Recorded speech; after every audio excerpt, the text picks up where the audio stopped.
Corner on 12zsportsradio.com. I'm your host, Glenn Kaplan. We are live in Baltimore, Maryland, which is home of the Baltimore Orioles and the Baltimore Ravens. And once again, it's Thursday. Another fantastic show is in store for about the next 58 minutes to an hour or so. And I'm just sitting here like, where does the time go? We've had some fun sports games this week, and we got more upcoming this weekend. And it's just going to be, I think it's just going to be downright fantastic. But you got to use promo code 12LZ all cash for deposit bonus up to $1,000 for my bookie. And today happens to be on this show on here, number the 106 show on here. So let's get right into business. Is there a hammer that I could find? Ah, man, I must have left it in my toolbox. Welcome back to the Stammer, baby. Unleash the Stammer for the Tampa Bay Lightning. Yes, sir. The captain, the leader, the heartbeat heart soul of your Tampa Bay Lightning. He happened to come back for one game, and the Tampa Bay Lightning demolish the Dallas Stars 5-2. But Steven Stamkos did say after the game he didn't feel right, and he missed some time in the second period with a lower body injury, and that's why he's missed all these playoffs. And there was a reason why John Cooper did not mess up the top line of Andre Palat, Nikita Kucherov, and Braden Point. Because he probably knew some point that Stamkos, was probably going to get her, and that's why he was plugged on the fourth line. And that's like, it's not fair. Yeah, he's trying to ease his way back in. Yes, he's a top 10, 15 talent, is a talent first liner, sure. But you ain't messing the chemistry up what got you here in the first place. You really think John Cooper's that mind blown just because your top star's back? We're just gonna plug him right into the top line. No, that's not the case, folks. They dominated the game 5-2, and it wasn't that close. And when I said that Stamkos scored that goal, I'm like, this thing might be over the Stars. Now that I saw after the game yesterday that Stamkos may not be playing again for the rest of the series, might be like, okay, now Dallas may not be as rallied as they were yesterday. And then yet again, I was talking to my brother Jacob about it this morning, and he's like to me, Jacob's like, that's not fair. Why didn't Stamkos got the top line? And as I just said about, you're not going to break up the chemistry, but got you there. 2 wins away from winning the Stanley Cup final for the Tampa Bay Lightning. But here's the thing. The pattern for the Tampa Bay Lightning. This is exactly what happened in 2015 against the Chicago Blackhawks. You lost game 1. You won games 2 and 3. And then you dropped the next 3.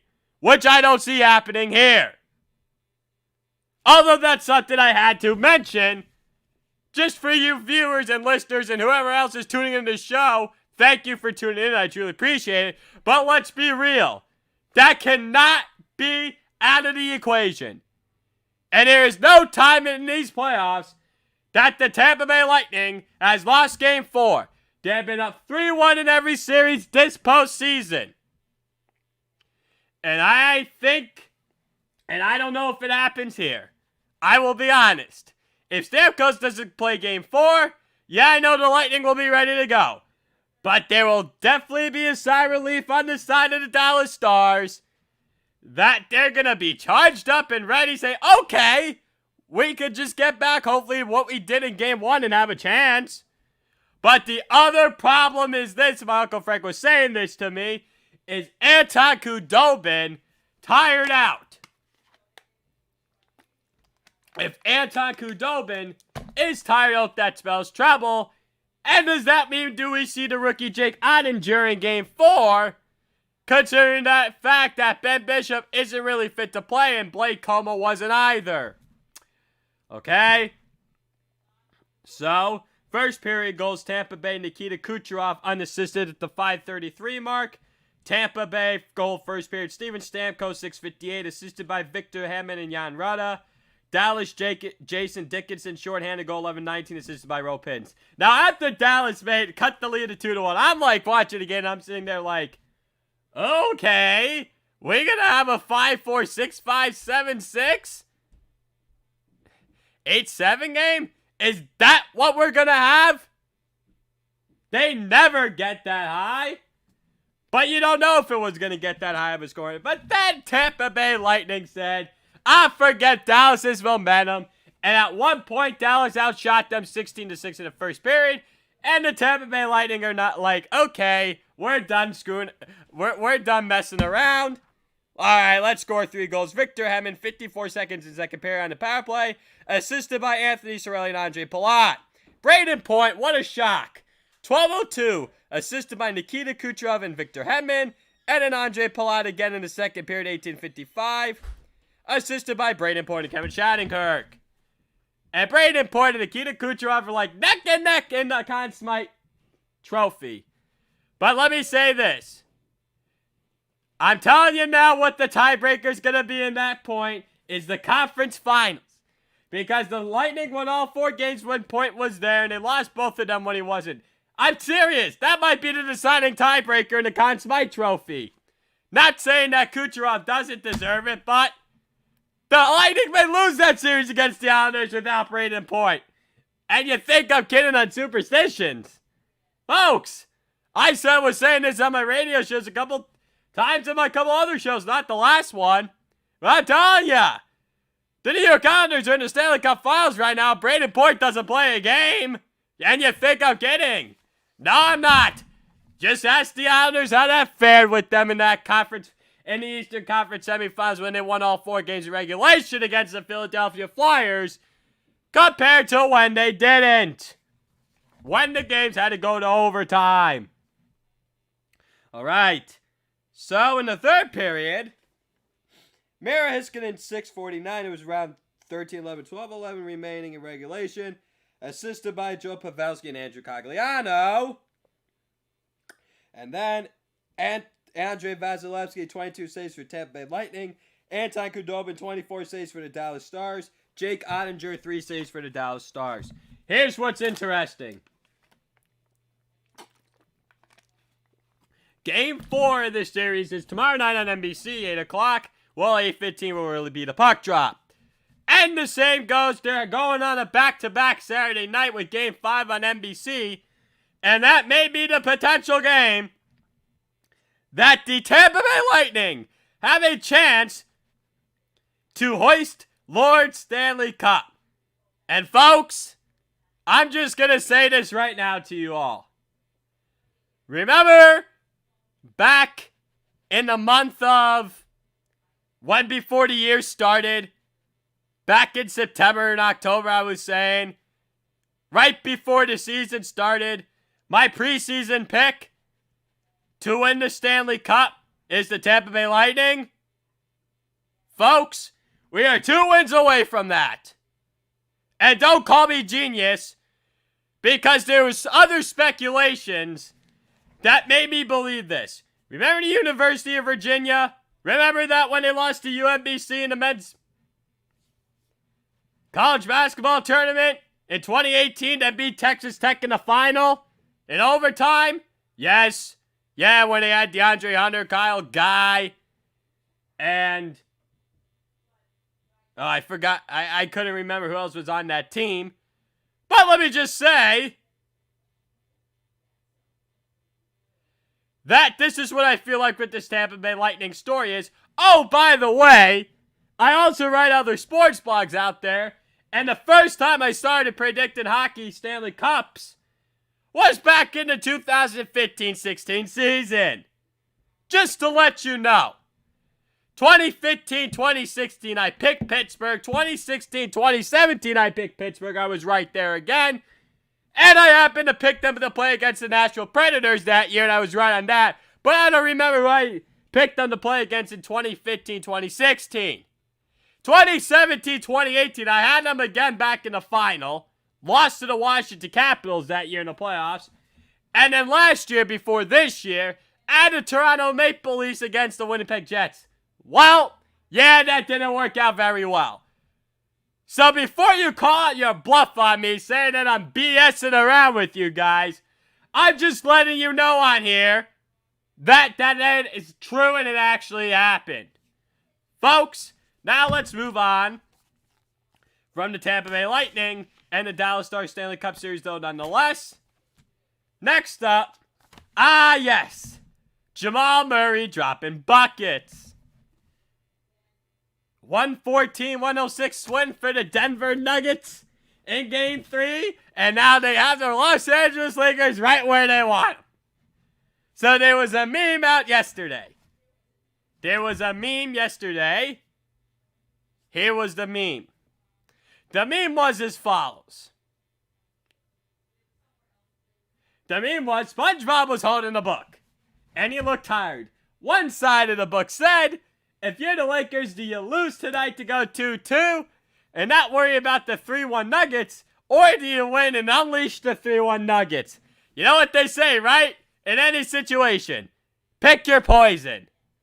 Well, obviously, Denver wants to win, so the Lakers. Maybe the Lakers won't manage LeBron and Anthony Davis tonight, or vice versa with the Nuggets and Jamal Murray and Nikola Jokic, who Mike Malone says that he has 2 superstars. Well, they're going to have 3 in the future with Michael Porter Jr.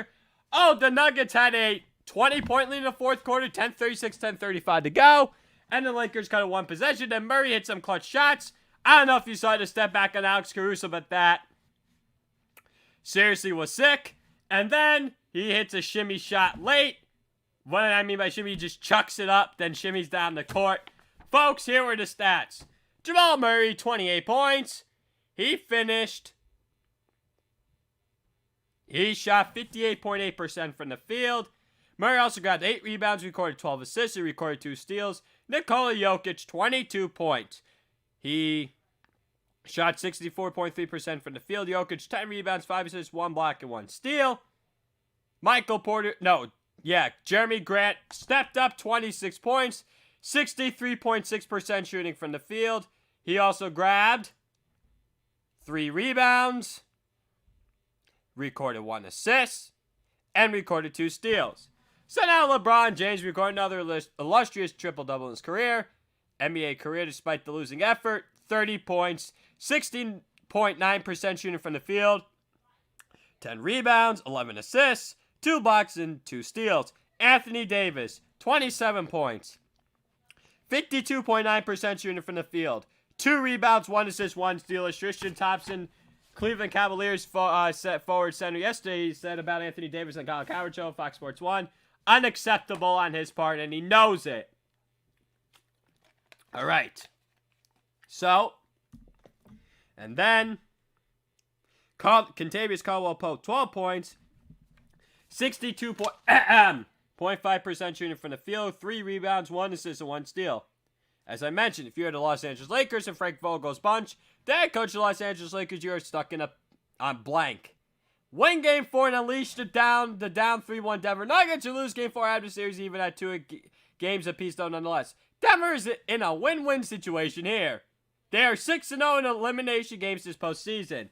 So there was a joke. One more after Denver won Game 3. The joke was, one more loss for the Denver Nuggets and they're going to the NBA Finals. I mean, I've never seen that joke before, folks. I mean, that's just crazy talk. Blah, blah, blah, blah. And that's the old SpongeBob thing. It's like, blah, blah, blah, blah, blah, blah, blah, blah. It's talking like Patrick. Crazy, crazy, crazy. All right, folks. Game 4 will be on Thursday night. It will be on Thursday night, which is tonight. Thursday night at 9 p.m. on TNT. With Brian Anderson, Chris Webber, and Reggie Miller on the call, though, nonetheless. Great job, guys. So, Game 3, Boston Celtics and the Miami Heat. And the Miami Heat win 112-109 to go up 3-1. Folks, we are seeing an emerging superstar in Tyler Herro. This guy I'm telling you right now, I know he's coming off the bench for our Expulsion Squad.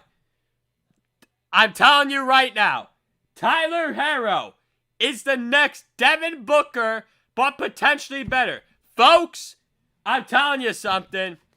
In 2 to 3 years from now, he will be talked about in the same category.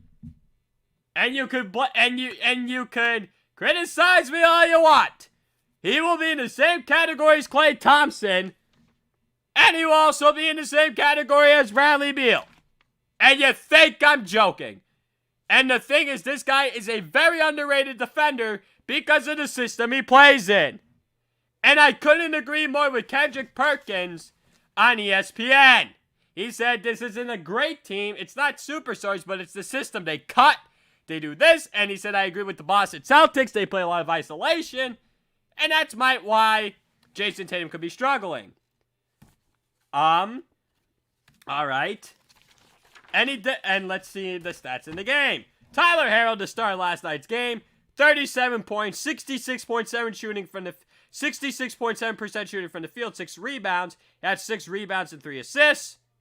Jimmy Butler, 24 points, 40% shooting from the field, shot 40% from the field, 9 rebounds. 9 rebounds, 3 assists, 1 block, and 1 steal. Goran Dragic, 22 points, 38.1% shooting from the field, 5 rebounds, 3 assists, and 2 steals.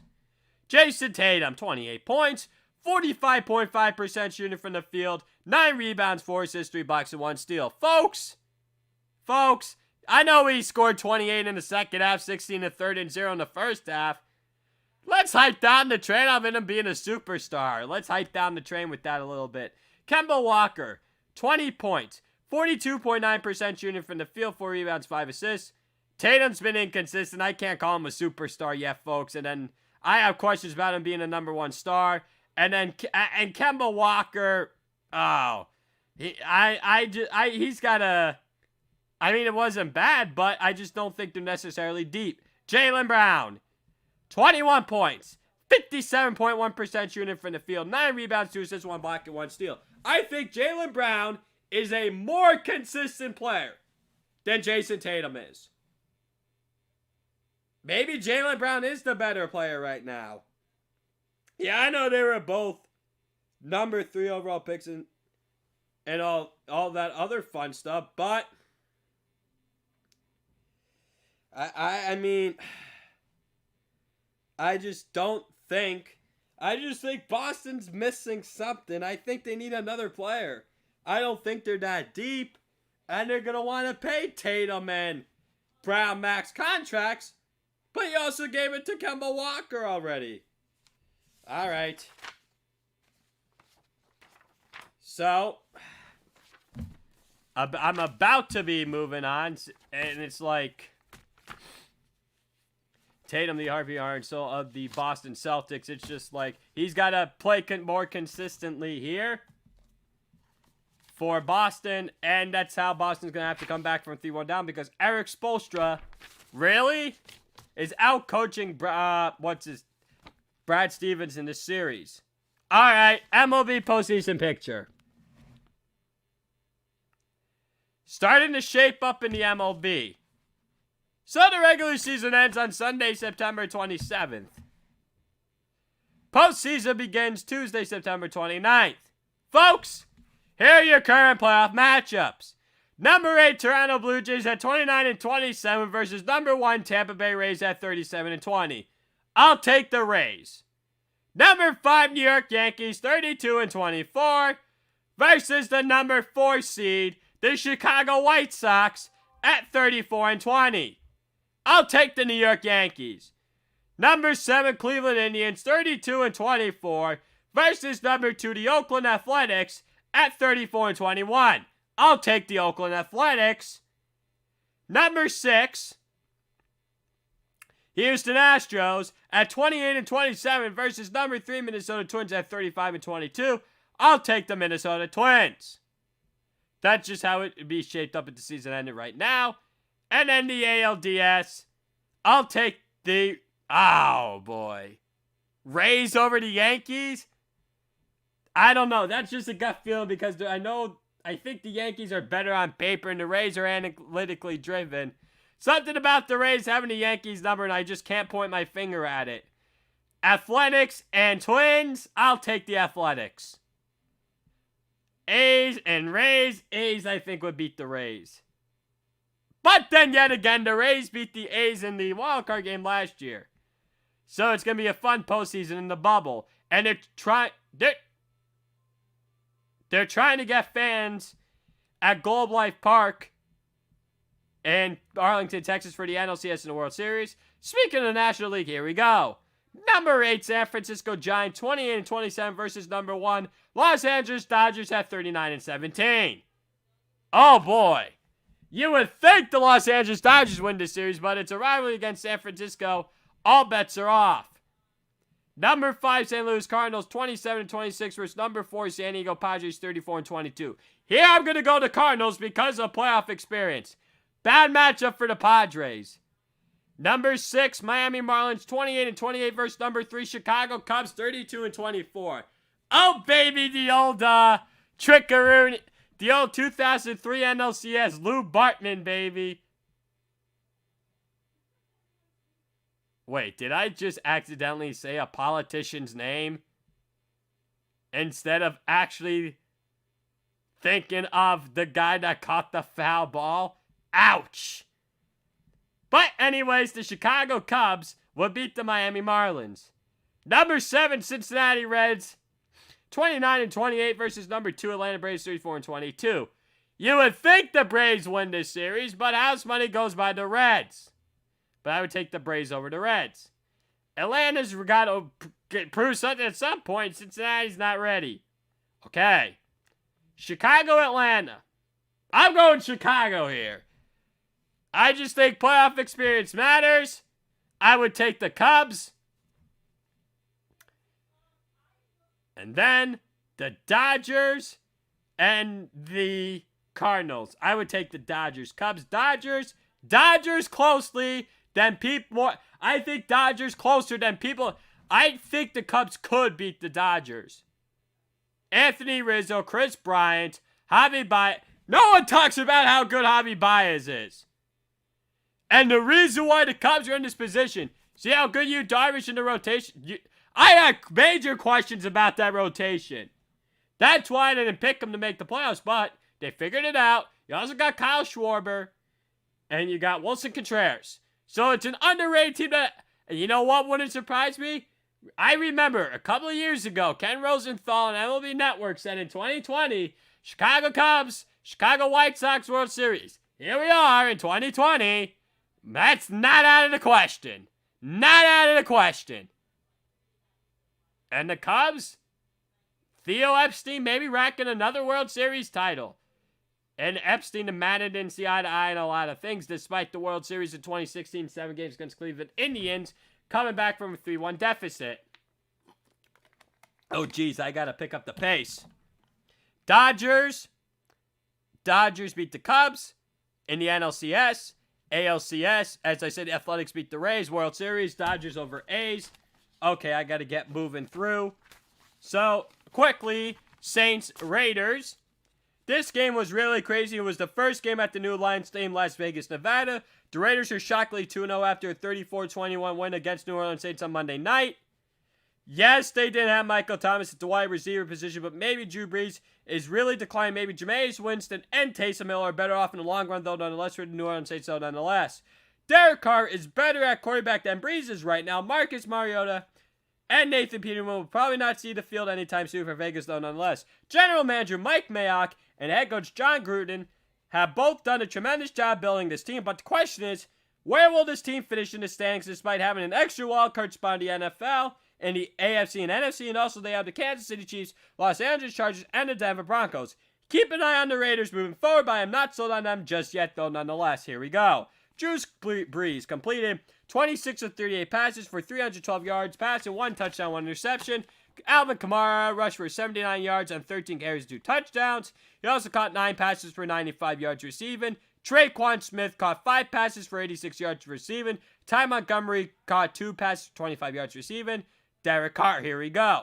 Completed 28 of 38 passes for 282 yards and 3 touchdowns. He also rushed for 3 yards and 3 carries. He actually looks pretty good here. He actually looks pretty good to start the year. He's one of the best players on the Raiders, and there were a lot of questions as to if he was going to play well or not this year. And Derek Carr, the Harvey Arnsel of the Las Vegas Raiders, he's just a very treat to watch right now. Josh Jacobs, 88 yards on 27 carries, caught 3 for 27 yards receiving. Jalen Richard, 26 yards on 2 carries and touchdown. Darren Waller, he's a beast at tight end. Caught 12 passes for 103 yards receiving and touchdown. I can't believe the Baltimore Ravens let him go despite the off-the-field issues. Byron Edwards, 2 passes for 42 yards receiving. Hunter Renfrow, 3 for 37. Henry Ruggs was held in check for 4 yards receiving on one reception, though, nonetheless, because he was dealing with an ankle injury, though, nonetheless. Use promo code 12OC Sports, all caps with deposit bonus up to $1,000 from my bookie. And ladies and gentlemen, let's get into week 3 of the NFL season prediction time. Ladies and gentlemen, last week, I was 10 times better than I was the first week. As they say, you make your improvements from week 1 to 2. Week 1, I won 6-10 with my picks. Last week, I bounced back in a big way with a 14-2 record, though, nonetheless. The only 2 games that I got wrong was the Minnesota Vikings against the Indianapolis Colts and the New Orleans Saints against the Las Vegas Raiders. So far this season, my combined record is 20-12. This is pretty good for myself, and I made up for my mistakes big time last week, though, nonetheless. As they say, you make the biggest improvements from weeks 1 to week 2, and I did that here now, no, nonetheless. Let's see what's in store for week 3. First up on the agenda, the Miami Dolphins against the Jacksonville Jaguars. This game is going to be very interesting early on, but I have a gut feeling the tough schedule for the Miami Dolphins is going to pay off in this game on a short week. I mean, look, they played the 2 best teams in their division, the Buffalo Bills and the New England Patriots. And they played tough and competitive with them. Now I think the Jags are not as good as Buffalo or New England. I think Miami is going to crack potentially the win column tonight. The Dolphins will be ready to roll with Ryan Fitzpatrick, Jordan Howard, Matt Breida, Devontae Parker, Mike Gesicki. One of their key players is out of this game tonight, though, Byron Jones, the cornerback. And he lost on defense. Gardner Minshew II has played well under offensive coordinator Jay Gruden. James Robinson, Laviska Shenault Jr., Keelan Cole, and Tyler Eifert will be very good in this game as well on the offensive side of the ball. But they really don't have any playmakers. C.J. Henderson could be a good corner to keep an eye on this game. And K'Lavon Chaisson and Shaq Lawson. Shaq Lawson's on the Dolphins, and K'Lavon Chaisson is on the Jags, who's a rookie. Very promising one. At the end of the day, Brian Flores will outcoach Doug Marrone, though nonetheless by the 4th quarter, though nonetheless. The Miami Dolphins will win this game over the Jacksonville Jaguars by a score of 31-20. Game of the week. Now, there were a few that I could have chose from, but this is the one I went with. Kansas City Chiefs against the Baltimore Ravens. This game is going to be a possible AFC Championship preview for some or for most, but I am not one of them, though, nonetheless, because before the year started, I said it's going to be a rematch of the Tennessee Titans and the Kansas City Chiefs. Patrick Mahomes versus Lamar Jackson will be the spotlight in this game, and I couldn't agree more with Baltimore Ravens cornerback Marlon Humphrey. The Ravens need to lead more than the Chiefs do. If the opposite happens, I don't trust Baltimore to come back, unlike Kansas City. The running game will be vital and essential in this game for both teams. The Chiefs have Clyde Edwards-Helaire and Darrell Williams. The Ravens have Mark Ingram II and J.K. Dobbins. So Clyde Edwards-Helaire and Darrell Williams for Kansas City, and Mark Ingram II, J.K. Dobbins for Baltimore. Kansas City's wide receiving core is deeper with Tyreek Hill, Sammy Watkins, we call Armand Jr. Baltimore's receiving core is Marquise Brown and everyone else. Travis Kelce may be the best tight end in football other than George Kittle, but Mark Andrews is just as good as well. Andy Reid and John Harbaugh are two of the brightest coaches and minds as well in the game of football and the NFL, though, nonetheless. All games are won in the trenches, and that could be a possibility as well, though, nonetheless. The Kansas City Chiefs will win this game over the Baltimore Ravens by a score of 28-27. The upset special of the week comes in the Vegas Raiders and the New England Patriots game. The Raiders are one of the surprise 2-0 teams in the league.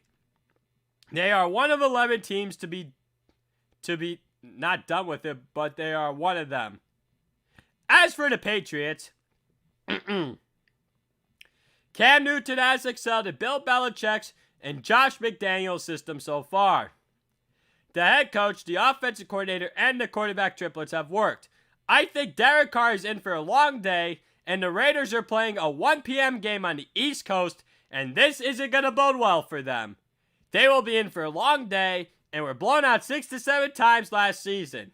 The New England Patriots will win this game over the Vegas Raiders by a score of 35-24. Blowout of the week comes in the Houston Texans-Pittsburgh Steelers game. J.J. Watt may want to request a trade after this game is over to join his brothers Derek Watt and T.J. Watt in the Steel City. Both of these teams are trending in different directions. The Houston Texans are trending southward like they're going into the border in Mexico and traveling down there, and the Pittsburgh Steelers are trending northward like going into the border of Canada. Ben Roethlisberger will outplay Deshaun Watson in this game. The Houston Texans had their backs against the wall. Yeah, I know they faced the Kansas City Chiefs and the Baltimore Ravens the first 2 weeks, but I didn't see really any fight from Houston. Pittsburgh, the Steelers, can't be looking ahead, and this would be a typical game they lose, but I don't see it happening this year. And Houston needs to win badly and desperately. Mike Tomlin is a much better coach than Bill O'Brien is, though, nonetheless. The Pittsburgh Steelers will win this game by a score of 38-14. Next up, the Cincinnati Bengals and the Philadelphia Eagles. And boy, I'm happy to be previewing this one right now. This is a battle of 0-2 teams.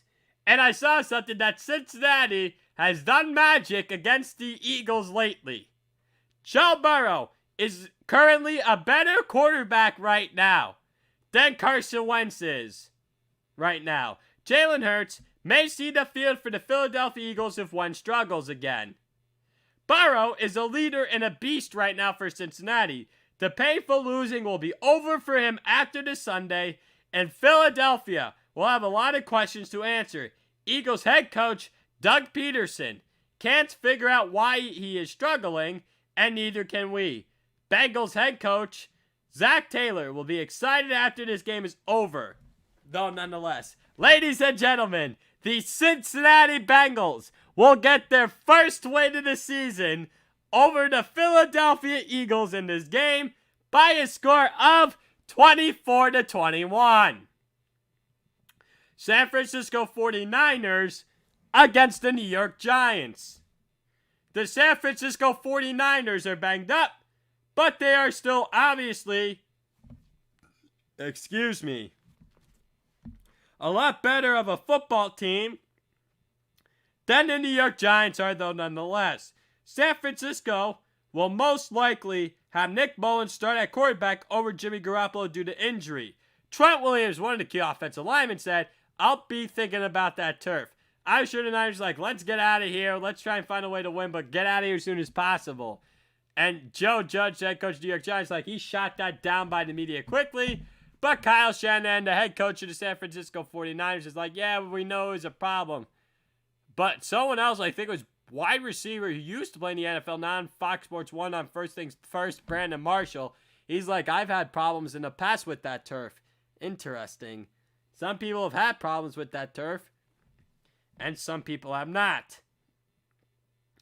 So Nick Bosa and Saquon Barkley both tore their ACLs last week and are done for the season. Devontae Freeman will be the starting running back this week for New York. And they also have Deion Lewis and Wayne Gallman. I have no idea who will start for San Francisco in the backfield, but it is going to be better than whatever else, though, nonetheless. San Francisco, as I was just mentioning, complained about the MetLife Stadium turf in East Rutherford, New Jersey, after defeating the New York Jets last weekend, and having spent the week in West Virginia. They didn't go back to the West Coast. They didn't feel like to go back there. They felt like they were better off in a bubble-like situation. It is put up or be quiet time for Daniel Jones this week. And personally, I think the Giants may look better on offense, but they have one of the best. Actually, they have one of the worst ranked offenses in the league. But they also have one of the best ranked defenses in the league. Which is, I mean, it's just very surprising. And the San Francisco 49ers will win this game over the New York Giants by a score of 35-23. But I'll maybe bring it up later if I have time at the end about maybe a Trevor Lawrence possibility with the New York Jets or the New York Giants in 2021. Tennessee Titans against the Minnesota Vikings. The Tennessee Titans offense will be ready to work against the weak Minnesota Vikings defense. Ryan Tannehill and Derrick Henry is a better tandem than Kirk Cousins and Dalvin Cook, though, nonetheless. And A.J. Brown is most likely not projected to play this week. Again, with a knee injury, because I have him in my fantasy league. I was reading the Yahoo report this morning. It looks like I'm stuck with starting Corey Davis again. That's not a bad thing. But it's a potential trap game for the Tennessee Titans. You know what they say any given Sunday. And Mike Vrabel's going to have to keep his guys focused. I expect the Titans to not take this game lightly and take care of business on the road nonetheless. Each defense has work to do, though, nonetheless. I mean, the Titans' defense isn't perfect. I mean, they're trying to figure out what Jadeveon Clowney. You gave up 30 points last week, Gardner Minshew. And the Minnesota Vikings getting torched. You got torched by Aaron Rodgers in week 1. And then you get torched by Phillip Rivers in week 2. But then in week 1, the Titans held Drew Lock in check. And the story of the games are like, injuries. It's all about a bunch of injuries. Yes, it's what it seems to be all about.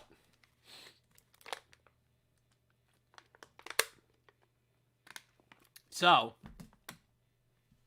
the Tennessee Titans will win this game over the Minnesota Vikings by a score of 34-21. Next up, the Washington football team and the Cleveland Browns. The Washington football team will be competitive once again on the road, but they won't have enough to slow down Baker Mayfield and the Cleveland Browns offense, though, nonetheless. Dwayne Haskins is not the answer quarterback for this team, and the offense is offensively challenged other than Antonio Gibson and Terry McLaurin. Nick Chubb and Odell Beckham Jr. are a lot better at the skill player position for Cleveland other than Washington, though, nonetheless. Whichever defense I think forces more turnovers will win this game. Keep an eye on Logan Thomas for Washington, and keep an eye on Jarvis Landry. And Austin Hooper, and then maybe Harrison Bryant for the Browns. And then for the Washington football team, they don't really have, I mean, seriously, they don't have a lot of receiving options. What? You have Peyton Barber, and then you have what? J.D. McKissick? I mean, it's really not that deep. And Antonio Gibson could play in the slot. And the Cleveland Browns will take down the Washington football team by a score of 27-20. The Los Angeles Rams against the Buffalo Bills. This game will feature Jared Goff and Josh Allen. Both of these teams are 2-0 and 1 will walk away with their first blemish in the loss column unless the game ends in a tie. I personally think this game is coming down to the final seconds. Look, Rams, Bills usually are running back by committee. The Rams have a deeper receiving core than the Bills do. But I'm curious to see who pushes more of the right buttons in this game. Will it be Sean McVay of the Los Angeles Rams, or will it be Sean McDermott of the Buffalo Bills? That is something to keep an eye on. I'm curious to see which coach pushes more of the right buttons. At the end of the day, this game will come down to the final seconds, and the Buffalo Bills will win this game with the Los Angeles Rams by a score of 24-23. And I'm curious to see how Cooper Kupp versus Stephon Diggs is in this matchup, though, nonetheless. With a Buffalo Bills win this game over the Los Angeles Rams by a score of 24-23. Chicago Bears against the Atlanta Falcons. The Chicago Bears are 2-0 and the Atlanta Falcons are 0-2. Matt Nagy and his bunch are way more disciplined than Dan Quinn's bunches. I mean, how did the Atlanta Falcons really lose that game last week against the Dallas Cowboys? I mean, the owner, Arthur Blank, said it. They didn't know what the rules were on the onside kick. They just watched the ball. And then the Cowboys are just like, yeah. And people are like, let's fire Dan Quinn, I think. And Colin Cowherd of Fox Sports 1, he's like, yeah, I can't trust this team. I'm done trusting the Atlanta Falcons. I personally don't think anyone can trust him anymore. It's just not him. It's not only him. A lot of other people can't trust him. I agree with Colin Cowherd of Fox Sports 1. I couldn't agree with him more. And I think Nick Wright of Fox Sports 1 on First Things First 2. And Brandon Marshall. And Wiles. And Jenna Wolf. That's a great show, and so is Colin Cowherd, Joy Taylor. So back to business. Mitchell Trubisky will do just enough once again to lead his team to a victory. Matt Ryan will put up big numbers. Once again, Atlanta will lose because Chicago's just a better and smarter football team than them, nonetheless. The Chicago Bears will win this football game over the Atlanta Falcons by a score of 31-28. Carolina Panthers against the Los Angeles Chargers. Justin Herbert is going to be making his second career start against a very young Carolina Panthers defense. Herbert showed flashes of dynamic greatness and potential in his NFL debut against the Kansas City Chiefs. In a 23-20 overtime loss, he was not starstruck against Patrick Mahomes. Tyrod Taylor had to be hospitalized due to a punctured lung, and this is going to be very dicey. I'm sure the lawyers are going to be involved. There's a lot of things going on. That's what caused him to get a punctured lung, trying to inject painkillers. It's, wow. Malpractice, there's a lot of things. Lost his job over it, crazy. That's how Baker Mayfield's career started on Thursday night, 2018 against New York Jets, though, nonetheless. I remember that because Tyrod Taylor got a concussion in the second quarter in that game. They were down 10-0, and Baker Mayfield sparked them. Herbert's is going to play much better than Teddy Bridgewater and the Carolina Panthers, though, nonetheless. Not having Christian McCaffrey in the backfield is going to hurt Carolina's offense big time, though, nonetheless. Joshua Kelly, and I picked him in my fantasy league, thank goodness, is a promising backfield player. Actually, I picked him up both in my leagues on Yahoo and ESPN, and so is Austin Eckler. He's also very good in the backfield. And Keenan Allen, very good wide receiver for the Chargers. And DJ Moore and Curtis Samuel is decent receiving options for Teddy Bridgewater. And Ed Dixon also, though, nonetheless. And Justin Herbert will be the difference in this game. The Los Angeles Chargers won this game over the Carolina Panthers by a score of 31-21. New York Jets against the Indianapolis Colts. Sam Darnold has simply regressed, and Phillip Rivers hasn't done much either, though, nonetheless. There are two differences in this game. The first one is that Frank Reich is a better head coach than Adam Gase. The second one is the Colts have a better offensive line and defensive line than the Jets do, though, nonetheless. I personally, for some reason, I don't know why, I think this is actually going to be a close game. I don't think this is going to be a blowout. If it is a blowout, then we know how really bad the Jets are. The Indianapolis Colts will take down the New York Jets in this game by a score of 24-21. Dallas Cowboys and the Seattle Seahawks. Dak Prescott and Russell Wilson is going to be a spectacular quarterback duel. Both of these defenses are going to be trash in this game as well. Dallas' defense isn't that good, neither is Seattle's defense. Both of these wide receiving corps are very underrated and talented. Amari Cooper leads Dallas' wide receiving corps, along with CeeDee Lamb and Michael Gallup. And DK Metcalf leads Seattle's wide receiving corps with David Moore and Tyler Lockett.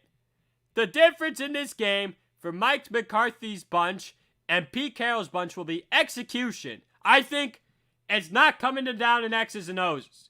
Absolutely not. And I don't think it's coming down in the trenches either. I think it's a matter of execution. That's the one word. Maybe I should have put it on caps and all scripts, and I probably made a big time mistake with that. It's going to be a very close game like the Seattle Seahawks did with the New England Patriots last week, and also with the Dallas Cowboys against the Atlanta Falcons. But the Seattle Seahawks will win this game over the Dallas Cowboys by a score of 30-28. Tampa Bay Buccaneers against the Denver Broncos. Tom Brady usually struggles in Denver.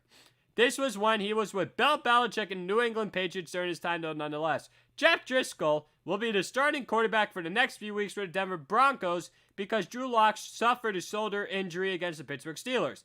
I thought Driscoll was pretty decent against Pittsburgh, despite Lock being out with the shoulder injury. And that's just how bad the Denver Broncos offensive line is. All right. So, Leonard Fournette, I think, has found his niche in the backfield with the Tampa Bay Buccaneers. Philip Lindsay II will be held in check in this game for the Denver Broncos. Bruce Arians will outcoach Vic Fangio by the second half, especially the third quarter and potentially the fourth quarter, though, nonetheless. Mike Evans will turn it on in this one, and Cortland Sutton is out for the season with the torn ACL, though, nonetheless. Chris Godwin might be back this week. Rob Gronkowski hasn't gotten much involved in the offense, but keep an eye on Jerry Jeudy, KJ Hamler, and at wide receiver for the Denver Broncos. And also keep an eye on Scotty Miller and O.J. Howard for Tampa Bay. Wide receiver, slot receiver, and tight end. Howard. Yeah, Miller, Howard. I like that combination for Tom Brady. And then also Noah Fant at tight end.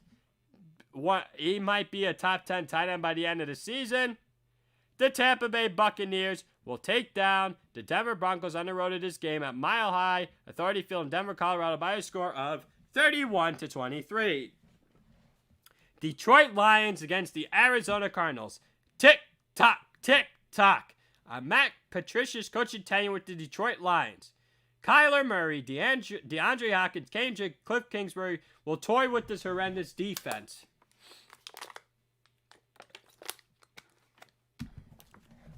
So, Matthew Stafford, DeAndre Swift, TJ Hawkinson, and Kenny Galladay will be in for a very long day, though, nonetheless. The Arizona Cardinals are more fun to watch than Detroit Lions at this point, though, nonetheless.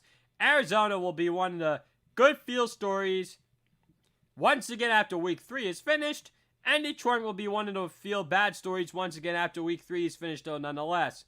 The Arizona Cardinals will easily win this game over the Detroit Lions by a score of 38-22.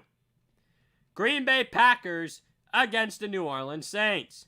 This is going to be a very interesting primetime Sunday Night Football matchup between Aaron Rodgers and Drew Brees. Matt LaFleur may outcoach Sean Payton in this one. Also, Aaron Jones will outduel Alvin Kamara on the ground, and the Packers may be better up front than the Saints right now, though, nonetheless. Jones is one of the best running backs in the NFL. He's in that Kamara category, for sure. Green Bay does a lot of better things than New Orleans right now, though, nonetheless. Aaron Rodgers, Aaron Jones, will outduel Drew Brees and Alvin Kamara. Oh, and Devontae Adams may not be playing in this one. Don't feel bad. Saints fans, Michael Thomas isn't playing in this one either. They'll feel his effect for the second consecutive game. The Green Bay Packers will win this game over the New Orleans Saints by a score of 30-25. So, I hope you're now all ready for my NFL Week 3 bold predictions.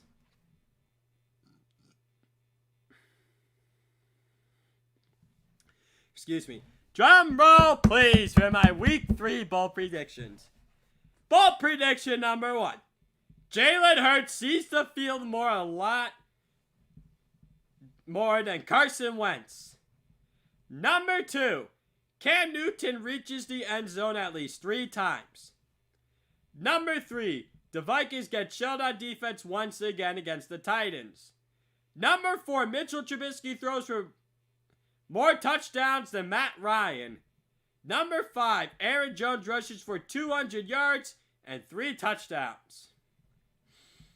I think that could potentially be bold, but all could actually happen to be true. I feel like my bold predictions in the first 2 weeks have been very interesting. Okay. Now let's do another drum roll. Now my top 10 teams heading into week 3.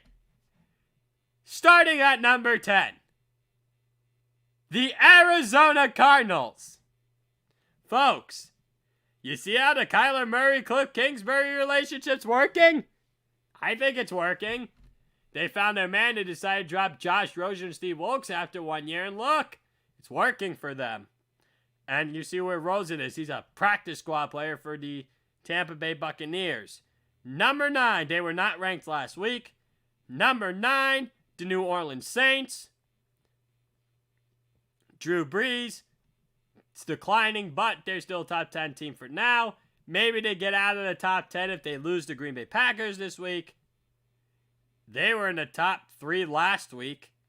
So, they were number 3 last week.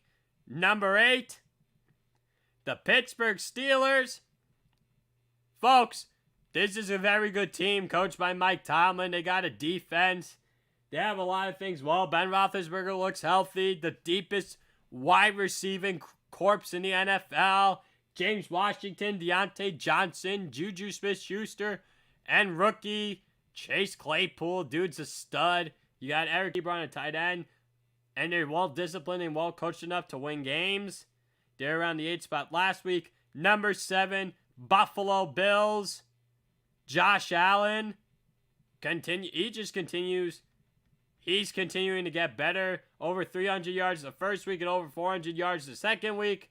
He's got a big week this week against a good football team. Sean McDermott, great, tremendous head coach.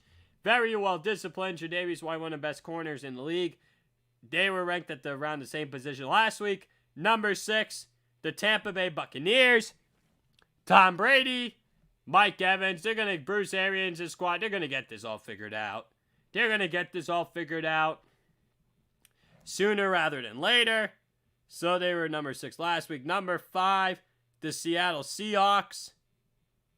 They were around the 10-6 range last week. This is a Russell Wilson dependent. Folks, this is a Russell Wilson dependent team. And he has them at number 5 single-handedly. They'd be a bottom 5 team without him. Defense isn't very good. Yeah, you got Chris Carson, Pete Carroll's coach. But I mean, Russell Wilson's the MVP so far this year. Number 4, Green Bay Packers. Aaron Rodgers, gunslinger, great mentality. Aaron Jones popping in the backfield. Defense is a little underrated right now. But we know what happens come playoff time, ladies and gentlemen. They choke it away. That's what happens with the Packers. They were ranked number 5 last week. And number 3, the Tennessee Titans. They just don't get enough credit where credit's due. I mean, Vrabel is head coach. Arthur Smith, tremendous job at offensive coordinator. I'm telling you, that offensive coordinator is going to get a head coaching job somewhere. He's going to get a head coaching job. Especially Ryan Tannehill, Derrick Henry continue to put up numbers like this. And I know they have good personnel. But it's not an accident that Tannehill's doing well without Adam Gase. You see why Sam Darnold's regressing. I mean, Tennessee Titans, folks. There's a reason why I think they're one of the best teams to have a chance to go to the Super Bowl this year. I said a chance. I didn't say they're going to. But I don't think they're any worse than the third. I don't think they're any worse than 3 in the AFC. Number 2. And the Titans were ranked 4 last week. The Tennessee Titans. They're a fun team to watch. You know what they are. I agree with Colin Cowherd, Fox Sports 1. Yeah, I know they're the typical 9-7 the last 4 years.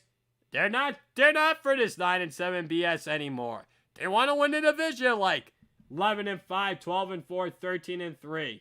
No, they're not going 14-2, 15-1, or 16. No, but they could definitely win 10, 11, or 12 games.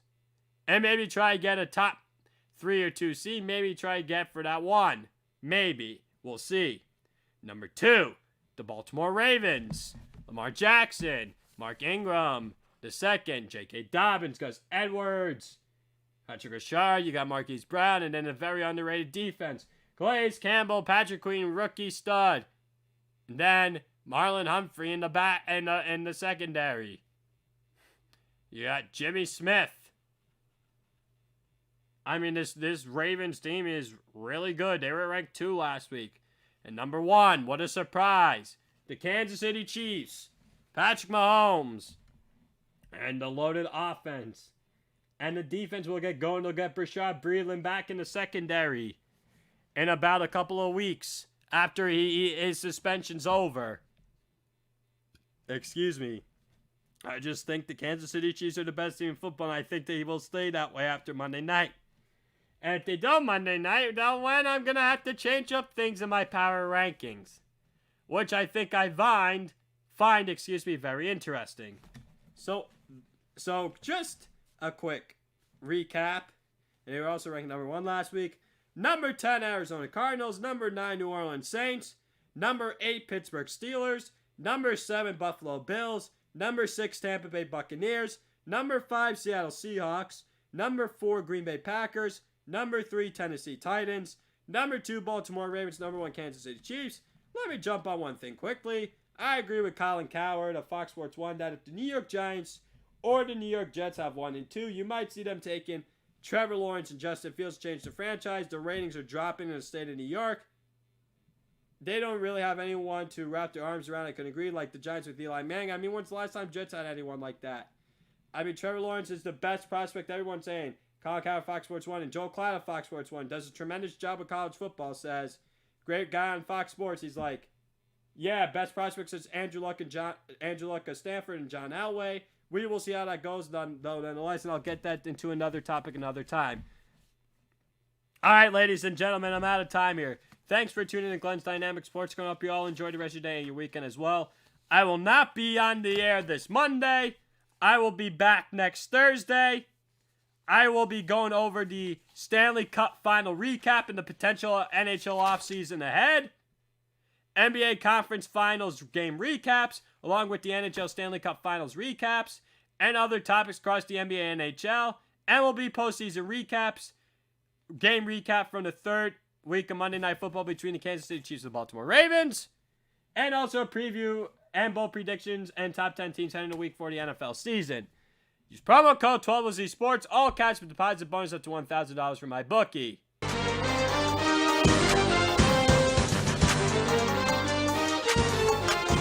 Are you ready for the King of the Ice?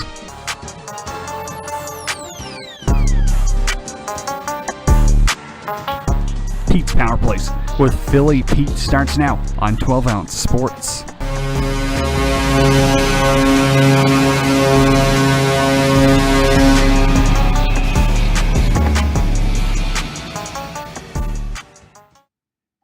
And here we go. Ladies and gentlemen, welcome to the Thursday, September 24th, 2020 episode of Pete's Power Plays, hosted by the one, the only King of the Ice himself, Philly Pete. And we are live on 12 Ounce Sports and Zingo TV, channel 761. Ladies and gentlemen out there, thank you for tuning into the show today. It's always a pleasure to have all of you on board. Once again, Pete's Power Plays is sponsored by MyBookie. Please make sure you go to mybookie.ag. Use the promo code 12 Ounce Sports, that's 12OZ Sports, all one word, and they'll match your first deposit up to $1,000. Simple as that. You really want to be missing a chance to be cashing out everyone's tickets that we have on 12 Ounce Sports, all the cappers that we have all over the place. But what better way to start cashing out large than mybookie.ag. Once again, 12 Ounce Sports as a promo code, and they'll match your first deposit up to $1,000. Simple as that. Also, Zingo TV, channel 761. Ladies and gentlemen out there, thank you for tuning in. Welcome aboard. Those that don't have Zingo TV, make sure you download the app on your smart TV. When doing so, make sure you, when creating an account with Zingo TV, I should say, make sure you use the promo code 12ounce, 120Z, simple as that. And from there, you'll be streaming live all of our phenomenal shows, including yours truly, Pete's Power Plays. So, ladies and gentlemen, welcome aboard. This is the last show of the week. Unfortunately, I know it's a bummer, but again, I'll be back Tuesday, like always. So let's get into the mix right away. On tap for today, we have Game 3, Lightning Stars recap. Man, what a fiery start. I'll talk more about that because I know I mentioned on my show yesterday, if Stamkos hits the ice, it's going to boost this Lightning team. I did say that. Mark my words from yesterday's show. I did say that. And boy, they come through with Stamkos and the Lightning 2-1 series lead over the Stars in Game 3. A look ahead to Game 4. Can the Dallas Stars answer back? Will Khudobin not have a little dud of a game that he did last night? We'll see what happens. We know the Stars are capable of coming back. We know that. They are the comeback kids. Also, Thursday night football, daily fantasy football lineups, Jaguars and the Dolphins. I will have a lineup for Twitter, obviously, tonight. I don't really do Thursday nights anymore because they are for my clients, but I will give out a Thursday night football daily fantasy lineup from yours truly. Of course, we've been cashing out large the first 2 weeks of the season so far, and we expect more of the same this coming weekend. Also, Jags Dolphins preview and plays. I will preview and break down tonight's game. I know I mentioned it yesterday a little bit of who I liked. Some changes as well. I already locked in my plays for the evening, and I will definitely tell you guys and ladies, hands first, of who I got and where to go when it comes to the Jags-Dolphins game here tonight. So, with that being said here, let's get into it. Game number 3 last night, Bolts-Stars recap. Man, what a game. What an absolute game. And it's funny because, all right, listen, I went 0-4-1, okay? Now, we were getting spoiled the first 2 games. We were absolutely spoiled. Twitter was 5-0-2 in their last 7 games, or last 7 bets, I should say, in terms of the Stanley Cup Finals. 5-0-2 in their last 7. Clients were 6-2-1 their last 9. Again, that's how it rolls. And now, last night we throw up a dud. We throw up an absolute dud. I go 0-4-1, minus 4.15 units. But once again, that's how it goes. We got very, very, we got really, really nice. We were spoiled with that the first 2 games of the Stanley Cup Finals. Finally, it broke through. It was bound to happen. Again, you can't always win. We were on fire. Now you get a cold streak. It happens. It was an absolute brutal, brutal night. I take full responsibility.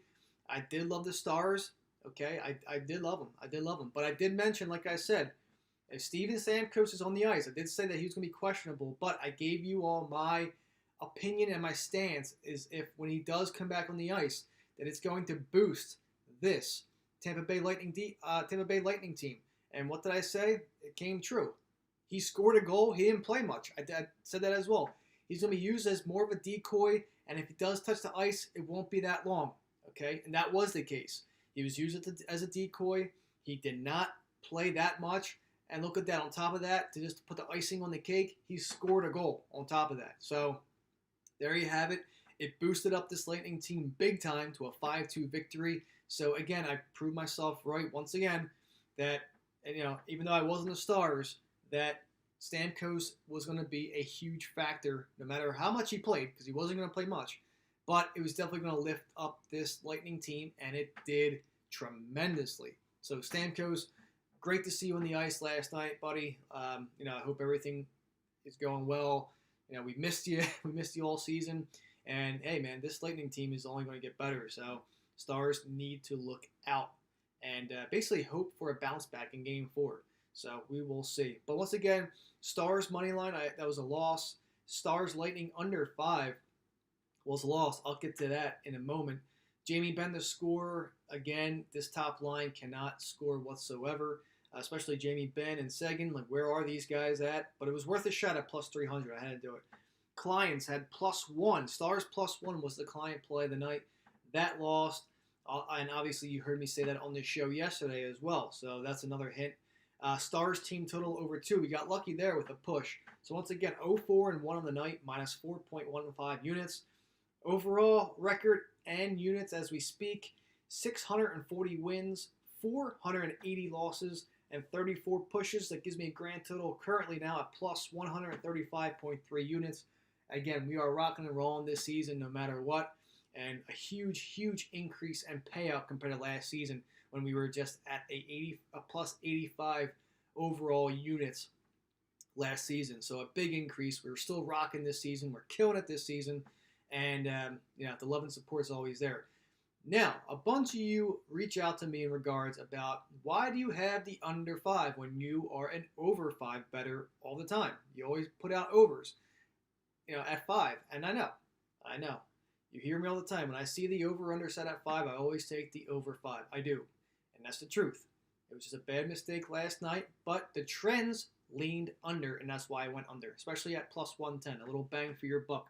A small plus side. But, yes, the way I am, I do take full responsibility about that. And you're right. I mean, I always take the over 5s. I do, no matter what. Regular season, playoffs, when I see a 5 line, I always take the over. And last night, I went with the under.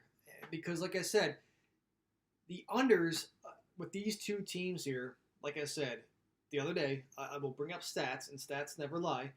But, I said this on the show yesterday, too. At some point, the over is going to break through and hit. And it hit last night. It absolutely hit. But, again, the numbers were trending under. And like I said yesterday's show, I'll say it again. The under was keyword was 4-0-3 in the Stars' last 7 games and 2-0-3 in the Lightning's last 5 games. Now, what does that give you in grand total? Well, between the two teams combined, 6-0-6 in the last 12 combined when it comes to the unders. The unders have been undefeated. They've been cashing out and or pushed. There's been no over in the last 12 combined. Once again, 4-0-3 for the Stars last 7, 2-0-3 in the last 5 for Tampa. Again, the numbers don't lie. That's why the money and my play went on the under 5. Because that is where the money has been going to. But at some point, you had to eventually know that it was going to go over at some point. And of course, last night it went over and you had a 5-2 Tampa victory. Of course, with the help of Steven Stamkos, which, like I said again, lifted this Tampa Bay team. So, all good. Like I said, all good. We were spoiled for the first 2 games. Let's look ahead to Game 4. It's all good. All right, and like I said, when we bounce back, we bounce back, and I usually do. I usually take good care of you all out there, clients included. Clients are 6-3-1 their last 10 games now. They're still rocking up 3 units right now for the last 10. It's all good. It's all good. Everyone's still chilling. Everyone's still ready to rock. They're cashing out. It's all good. One bad night doesn't change anything, okay? Because usually when I bounce back, I really do bounce back. You've seen them in the past. So let's continue on with the stride. Game 4 tomorrow night. While we're on the topic, let's get into it. And you have right now early lines as we speak right now. 60% of the money. Well, first and foremost, Tampa minus 160 on the money line right now. Nice and early. And Dallas plus 140 on the money line. So basically kind of the same odds. The other day we had about minus 155, plus 135, plus 140. It's going to stay the same, I believe, as well. So once again, Tampa's starting out minus 160 on the money line. Dallas plus 140 on the money line. 60% of the money, of the early money, is going in Tampa's direction at the minus 160. 40% of the money is going to Dallas's dog money line bet. That's where the 40% of the money is. So once again, almost smack dab in the middle for Game 4. This is how close this series is, and it's going to be this way. And I still stand by a 7-game series. I really, truly do. Dallas has to win Game 4. Simple as that. Do they come out firing? Well, you would hope so. Is it time that Sagan and Jamie Benn get rocking and rolling? We haven't seen them at all. We haven't seen them at all this Stanley Cup Finals. Maybe Game 4 they finally break through. They know that they're down 2-1, and they got to start making some noise. Otherwise, the series is over. The series is absolutely over. But again, 40% of the money is on the money line for Dallas. 60% of the money is on Tampa, minus 160 on the money line. Over-under still set at 5, minus 135. The under, plus 110. There's been no movement whatsoever the first 3 games. Okay? And now I could officially say the unders are now 6-1-6 combined in the last 13 for both of these teams together. So there you have it. So once again, 60% of the money, early money, is on Tampa minus 160. 40% of the money is rocking on Dallas plus 140. Over/under, once again, set at 5 at minus 135. Under plus 110. There you go. Simple as that. And if I'm taking a direction right now, because I won't be able to talk to you guys about where I'm leaning for this game, sights again are on Dallas. I mean, Dallas has to respond back. Godobin has to respond back in net. He looked lost last night. They got outplayed. They got out-hustled. The first period, they were, after the first period, I kind of figured, Dallas, they might have a shot to come back because, like I said, they were down 3-0 in the first period in game 2, and Dallas came back. Well, they were down 2-0 after one. They got one back, and then after that, it was lights out. You had Tampa 4-1 and eventually 5-2 victory for Tampa, like I said. But this is do or die. Dallas needs to win. If they go down 3-1, it's absolutely lights out, game over, and Tampa will be your 2020 Stanley Cup champions. But I feel like the way Dallas has been playing, the way that they show true grit, especially throughout this entire NHL postseason, throughout the entire season, I really think Dallas can make this a series. Like, they have to. They have no choice. They got to bounce back here. I am leaning on Dallas' side right now to win and obviously get a 2-2 series, because this is it. This is their backs are already against the wall. I can feel it right now. Stamkos coming back lifted this Bolts team, like I said earlier, and I'll keep saying it because it's the fact. It's the truth. It is the absolute truth. So Dallas, hear me out. You guys need to come back here. Please win this next game. All right, tomorrow night, 8:00. All right, of course, in Edmonton, and otherwise it's over. I think the series is over in 5 if that's the case. So, but again, I'm leaning on Dallas to come back and take to tie the series up at 2-2. So there you have it. And of course, my plays and my client plays will be out tomorrow as well. So once again, I'm leaning more towards Dallas to tie up this season, just because they are a true grit team. And I really do hope that this first line shows up tomorrow, because if they don't show up again, it's lights out. Like I said, this series is over. Tampa's going to be hoisting that cup, and hey, clients are going to be cashing out the 9-1 ticket Stanley Cup future for the Tampa Bay Lightning. So again, those that are tuning in, this is the September 24th, 2020 episode of Pete's Power Plays, hosted by the one, the only King of the Ice himself, Philly Pete, and we're live on 12 Ounce Sports and Zingo TV, channel 761. This show, of course, Pete's Power Plays, is sponsored by MyBookie. Make sure you go to mybookie.ag. Use the promo code 12 Ounce Sports. That's 120Z Sports, all one word, and they will match your first deposit up to $1,000. Simple as that. Zingo TV, channel 761. I hope you all are tuning in right now, ladies and gentlemen. If not, and you don't have the app, download it on your smart TV. Make sure you use the promo code 12 Ounce 120Z when creating an account on Zingo TV. And again, promo code 12 Ounce 120Z, and from there you'll be streaming live all of our phenomenal shows that we have, the best in the business, on 12 Ounce Sports. There you have it. So, enough with hockey. All right, let's move on for the last half of my show to, basically, I want to talk about last night's couple keys that I had for last night's game. And I know the majority of it's already going to be spoken about, obviously, but the brief return of, like I said, Steven Stamkos, like I said, he scored a goal, and, the top line continued to dominate. That's exactly what you want to see as a Tampa Bay fan. The top line is dominating. Obviously, got that boost from Steven Stamkos, and, this is how it is. That's how it's going to be. 3 takeaways from the Lightning win. And I said it already, I'll say it again. Stamkos did not play long, but he obviously made an impact right away. They've been waiting. The Lightning have been waiting to see Stamkos in an NHL game for nearly 7 months. That's been insane. And, he played less than 3 minutes. I told you this. I'll always stand corrected. He exited the game within 3 minutes, got a goal, and that's all he needed. Of course he made an impact already, and that's all that matters. You get a goal and you're good to go. Victor Hedman, ladies and gentlemen, is unreal right now. Unreal. Victor Hedman is unreal right now for Tampa. Of course, we saw Stamkos scored. The top line with Kucherov, Braden Point, Palat, They all scored goals and finished with 2 points each last night. That's absurd. But of course, the player that really powers this Lightning machine is, of course, Victor Hedman from the blue line. Of course, we know this. And man, like, he is great again on Wednesday night. He is continuing to dominate this series. You know, and it looks like he's been playing forever. You know, he's unstoppable. He's a big time force for Tampa. He's on his game right now, and man, like, he's just ready to rock and roll. Made a great stop defensively on a breakaway from Gurianov, and he played 22 minutes, 10th goal of the playoffs. He also scored with. He had 3 points. Oh man, he is just unstoppable right now.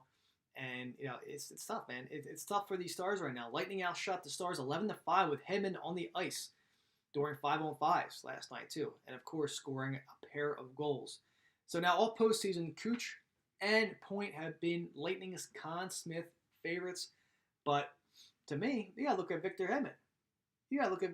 The way that he's playing, and if he continues to play that way, you got to add him to that conversation as well, especially if they win the series.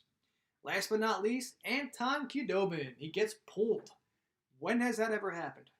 The key factor in the Stars getting through the Vegas Golden Knights, obviously, was Mr. Anton Khudobin. He was lights out during that series.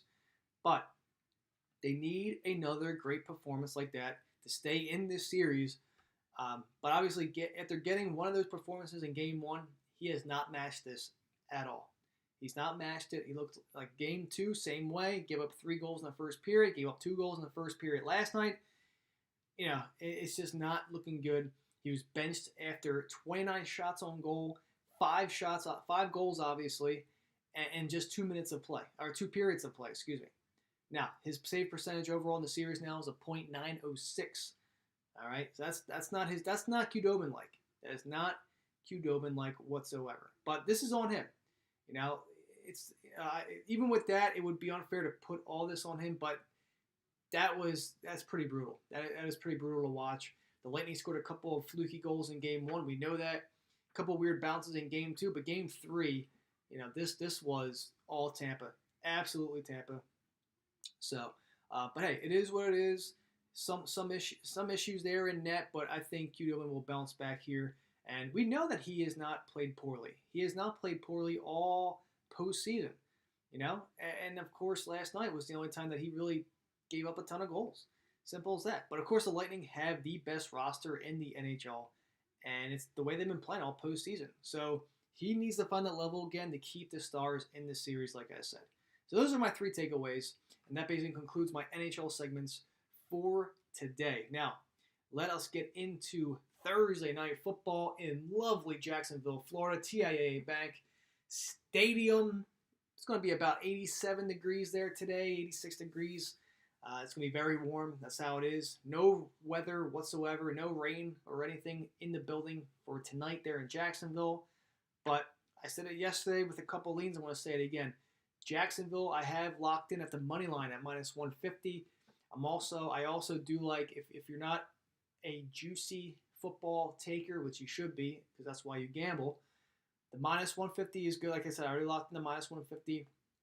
Jacksonville -3 is still there. It's still there. I still like Jacksonville -3 if you're not a big-time money line favorite. But I do recommend the money line more than the -3 for sure. I could see a 27-25-ish game, 27-24-ish game, for Jacksonville to win. That's why I like the money line. So I already locked in the money line at -150. That'll be on my timeline tonight. And like I said yesterday, it was the over-under was set at 47.5. It is now 48.5. Good thing I locked the over 47.5 last night as well.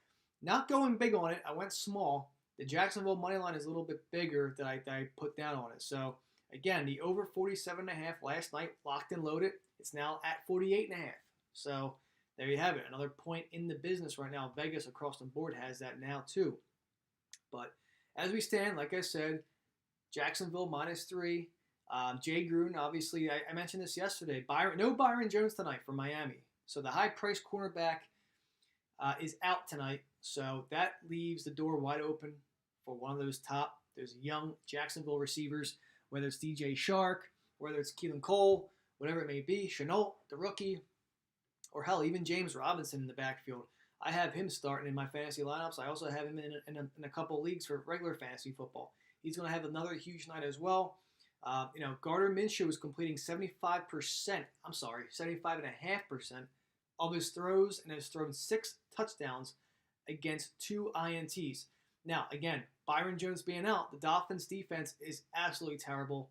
And last week's loss to the Bills wasn't as close as the score indicates. So this is why I like the points with Jacksonville. And again, and I'll say this again, I do kind of refuse to bet an NFL game with a line at 3 points, or 7. That's why you always got to buy a hook, buy the half point. If you want to take Jacksonville minus 2.5, that's at minus 130 right now. Some books are at minus 125. So if you're kind of scared with that minus 3 and you're scared to get a push, buy the half point, especially if you don't like the money line at minus 150. It's moved up to minus 160. Okay, a little bit more up now for Jacksonville. A lot of the money is swaying the Jags' way. But again, I locked this all last night. When I talked to you guys yesterday, I locked this all in. Jacksonville money line minus 150. Again, I like the minus 3 too. But if you want to buy the half point to drop down Jags minus 2.5, I highly recommend you do that as well. You don't, of course, the potential push is always an issue. Now, we can't buy points in this form. Of course, the Finns, like I said, Dolphins will be without Byron Jones. We know that. And this is big for Gardner Minshew. Like I said, he's a touchdown. He's going to average about 2 touchdowns tonight, maybe 3. But of course, Ryan Fitzpatrick's the same way. You could toss the ball over to him, and you still got weapons on the offensive side with him, including Devontae Parker. You got Parker out there. Okay, you got Mike Gesicki out there. I mean, you still got wheeling and dealing players on Miami that including Ryan Fitzpatrick, that can get the ball out there and get some points.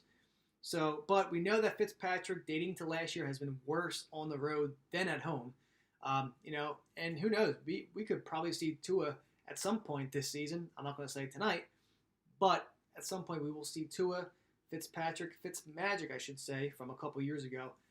Just not the same on the road. And with that being said, the Miami Dolphins are 6-19 in their past 25 games as dogs. So that's a fun stat for you if you want to lay down. If you feel a little bit more confident now in the Jacksonville Jaguars after I said that, that's another reason why to buy on the Jags. The Dolphins are 6-19 in their last 29 games as dogs. So once again, this is why I'm also on Jacksonville. Again, Jags minus 150 on the money line. You could also take Jags if you're too scared for the money line. If it's too juicy for you, take the Jags minus 2.5, buy the half point. If you can't buy the half point, I still like the minus 3. Okay, I do see some fireworks. We lucked out with the over 47.5 last night. Now it's at 48.5. And, that's where I'm swaying tonight in Thursday Night Football. So there you have it. Miami, Jacksonville, TIAA, Bank Field. And, of course, the lovely Jacksonville, Florida. No rain in the forecast. Strictly warm. It's going to be hot down there like always. Typical end of September evening in Jacksonville. So there you have it. Tune in tonight, 8:20 Eastern Time, of course, on NFL Network. Now, last but not least, the last segment of the show. I want to talk to you guys basically about my fantasy lineup. So again, I usually don't do week one. Week one was the only time I was giving out Thursday Night Football lineups. Okay, but now I feel generous. We've been cashing out large the first 2 weeks. Now we go into week 3. Now before I talk about the Thursday Night Football lineups for you guys for daily fantasy, Sunday's picks. Now I have 3 guys that I'm targeting for Sunday. All right, for Sunday I'm targeting 3 guys, and one being my boy, Philadelphia's own Miles Sanders. I do like Miles Sanders against Cincinnati's defense. Look what Kareem Hunt and Nick Chubb did to that defense last Thursday night. All right, Kareem Hunt scored about 25 points for fantasy football wise. Chubb just about the same thing, about 20-ish, 20 to 25-ish. Of course, they both went off against that lackluster Cincinnati rush defense. They do not look good. So this is why I like Miles Sanders to rack up the points for Philly. I expect him to get a touchdown, maybe 2, at least 100 yards rushing, a couple passes as well. I see Miles blowing up in this game as well, so that's why I like Miles Sanders as my number 1 overall pick in daily fantasy football come Sunday. I'm also liking DeAndre Hopkins against. I do like DeAndre Hopkins is number 2 on my list to be in your lineups to go along with Miles Sanders, and just basically the way he's been playing. I mean, he's been playing great right now. All thanks to Kyler Murray as well. They play the Detroit Lions, the 0-2, the lonely Detroit Lions, and again, their defense is just as bad. They're giving up points left to right, just as bad as Cincinnati is. And I think this is a great blow-up session for DeAndre Hopkins and Kyler Murray once again. And this is why Hopkins is on my top 3 rankings for daily fantasy football on Sunday. I expect it. So give me Miles Sanders, give me DeAndre Hopkins. And you know what? I'm going to take a little wild card here. I'm going to go on a wild card, little wild card expedition right now. And I'm going to go and I'm going to say N'Keal Harry, the receiver from the New England Patriots. I like him. I really do. And you know what? I really think that this is going to be a really good matchup here with the Las Vegas Raiders after winning that game against the New Orleans Saints on Monday night. I think the Patriots win this game. I do. I do like the Patriots to win this game. Vegas has to travel now. They got a big win underneath their belt. But this is New England, ladies and gentlemen. Cam Newton, you got a whole new fresh faces there. But I truly think that this is going to be a good game for New England to win. I expect them to win, and this is why I like N'Keal Harry. I like him as my little wild card play in lineups. So once again, Miles Sanders, DeAndre Hopkins, N'Keal Harry, my 3 players that you must have in your daily fantasy football lineups on Sunday. And those that have James White in fantasy football, I expect him to have a game as well after what happened, the tragic losses to his father. Of course, his mother's in stable condition. Our thoughts and prayers are with you, James. And I think this is going to be a game where you could see a lot of James White in this game. I really, truly do. Give him the game of his life, okay?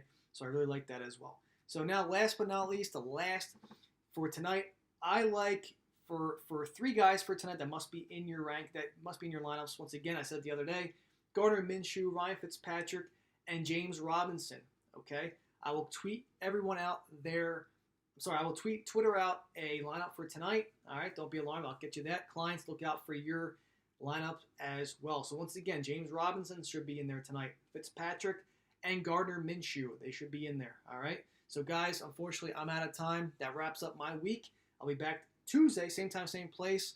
Look out for all the plays this weekend. Hope everyone has a great weekend as well. Stay safe, stay sane, wear a mask, and I'll talk to you guys again on Tuesday. See you guys later.